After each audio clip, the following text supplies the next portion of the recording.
అందరూ ఎలా ఉన్నారండి? స్వీట్ షాప్లో లాగా ఇంట్లోనే నువ్వుల చిక్కీ చూపించబోతున్నాను. చాలా పర్ఫెక్ట్గా వస్తుంది, అంతకంటే టేస్ట్ ఇంకా చాలా బాగుంటుంది. రోజుకి ఒకటి తింటే చాలా హెల్తీ.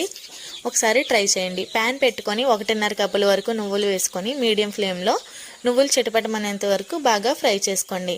నువ్వులు బాగా ఫ్రై అయిన తర్వాత పక్కకు తీసి అదే ప్యాన్లో 1.5 కప్పు బెల్లం వేసుకొని 2 స్పూన్స్ వరకు వాటర్ వేసుకొని బాగా కలుపుకుంటూ పాకం రానివ్వండి. మధ్య మధ్యలో బాగా కలుపుకుంటూ పాకం బాగా వచ్చిన తర్వాత 1 స్పూన్ వరకు నెయ్యి వేసుకోండి. నెయ్యి లేకపోయినా పర్లేదు, స్కిప్ చేసేయచ్చు. ఒక బౌల్లో వాటర్ తీసుకొని పాకం వచ్చిందా రాలేదా అని చెక్ చేసుకుంటూ ఉండండి. చిటికెడు వరకు వంట సోడా వేసుకొని బాగా కలుపుకోండి. బౌల్లోకి వాటర్ తీసుకొని అందులో చిన్న పాకం వేస్తే అప్పడంలా విరగాలి. అలా అయితేనే పాకం రెడీ అయినట్టు. పాకం బాగా వచ్చిన తర్వాత ఫ్రై చేసి పెట్టుకున్న నువ్వులు వేసుకొని బాగా కలుపుకొని స్టవ్ ఆఫ్ చేసి నెయ్యి రాసి పెట్టుకున్న ప్లేట్లోకి ట్రాన్స్ఫర్ చేసుకొని వేడిగా ఉన్నప్పుడే కట్ చేసుకుంటే ఎంతో సింపుల్ అండ్ ఈజీగా నువ్వుల చిక్కీ రెడీ. చాలా బాగుంటుంది. ఒకసారి ట్రై చేసి ఎలాగుందో కామెంట్ చేయండి. మరిన్ని వీడియోస్ కోసం సబ్స్క్రైబ్ చేసుకోండి. Bye guys.